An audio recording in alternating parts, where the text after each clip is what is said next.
Nduba ikele kwa mono. Ikene kwa mono Ndigbo. Igbo aisili ike. Igbo megene aisili ike. Aisili ike. Ime menje si n'Igbo sili ike. Achọrọ m ka m kwue much. Wele na aka unu n'ezie.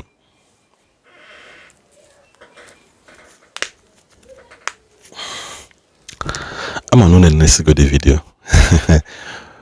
Late Chief Doctor Kedafia nka nwula ngwo Mike Jaga o si n'ụwa mgbede ka mma n'ụwa mgbede megine ka mma.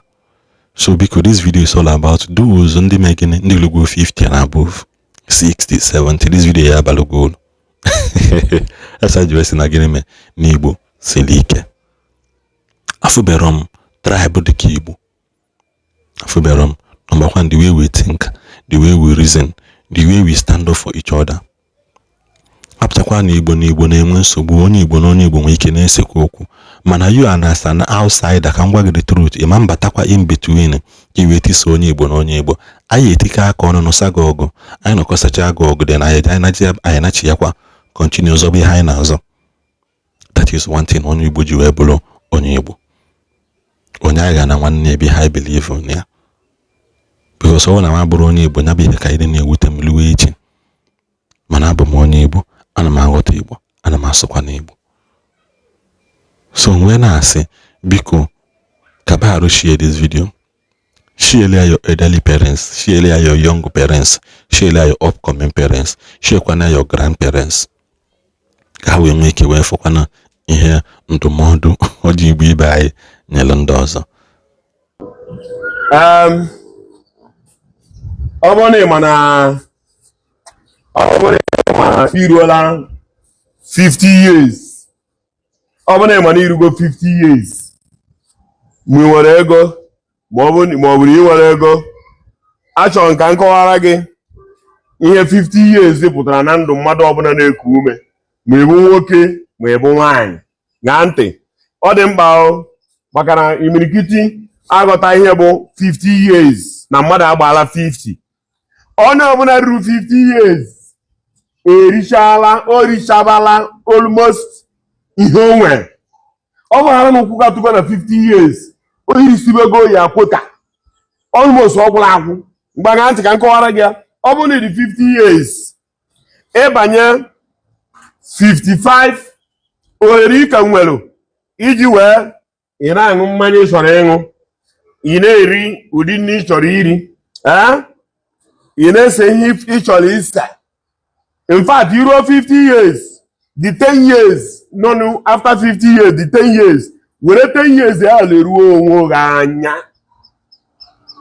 Chukwu gozie gị ọ bụrụ na Igbo imi to go up, were 10 years leruo onwe gị anya. 50 ya ka iji wee si ọnwụ n'ụwa. 10 years ka ị ga-eji wee rie ụdị nri ịchọ, ụdị mmanya ịchọ, ya ka ị ga-eji wee see nke ị ga-ese ese, ya ka ị ga-eji wee ṅụọ nke ga-aṅụ aṅụ na 50. Mgbe aha 10 years ya enyego gị 60 years. Ihe fọdụrụ gị mgbe aha out of 60 years a bụ the remaining 10 years. Ịbata n'ime 10 years ahụ ha ntị ndị ọzụ ahịa ka m na-agwa okwu a, ndị big man, ndị abatagbolo ego, ndị zụtagbolo ego. Mana ihe a na-agwa gị bụ ma ị zụtagoro ego ma ọ na ị zụtara ego ma ị nwere ego ma ọ na ị nwere ego otu a ka o je ka ime. Ịba na 50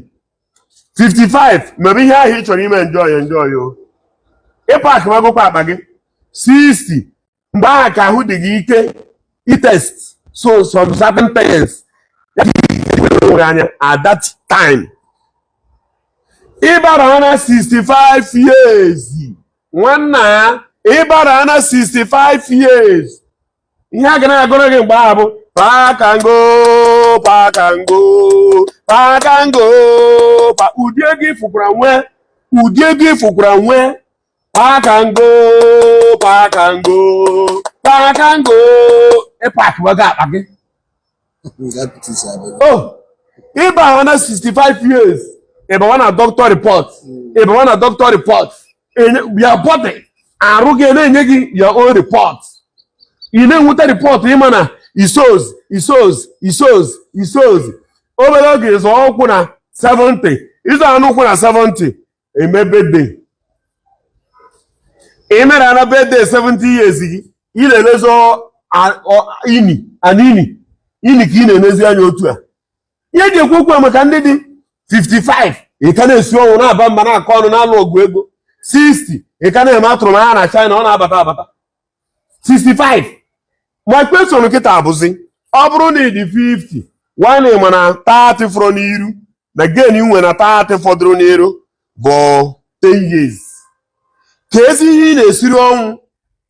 ị na-esiri ọnwụ n'ego niile ahụ ịkpa ọ ga-elechi ego dị anya n'azụ ka ife ịgba reason iji wee taa afụfụ niile a from day 1 gị wee ruo 50 bụ na o kwesịrị na iru ha na 60 years iru ha 50 i were 10 years jebe medication jebe ihe ga-eme gị ka i wee nwee ike step up from 65 70 70 something bụ grace ana m agwa ebe na-agbadebere gị ọsọ bụ na 70 something bụkwa grace o 80 grace even though need 80 ịdị eri nwa anụ ịdị eri nwa azụ ịdị ara nwaanyị onwe ihe imenwu ịnụkwu n'ọya that is ụdị ihe ịfụkwara bụrụ ibe ha na 80 something onwerozi ihe nwere ikikere ya mgbe ahụ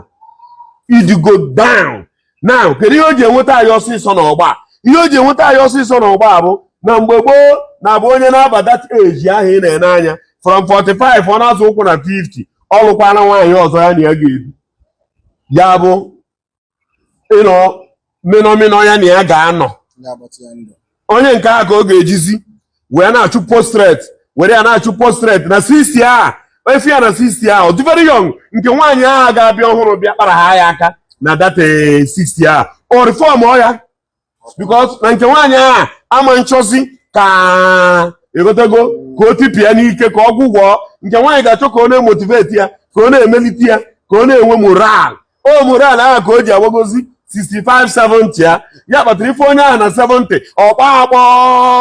because na nke nwaanyị ahụ nozi obie ya mmiri okwu n'ukwu onye ya medikeshọn nke a onye ya ọgwụ nke o wee nwee ike ụmụ nke ahụ ọ mụrụ n'ikpeazụ ka o nwee ike inye aka wee chilitere ụmụaka a bifo ọgbagobe ugwu Zion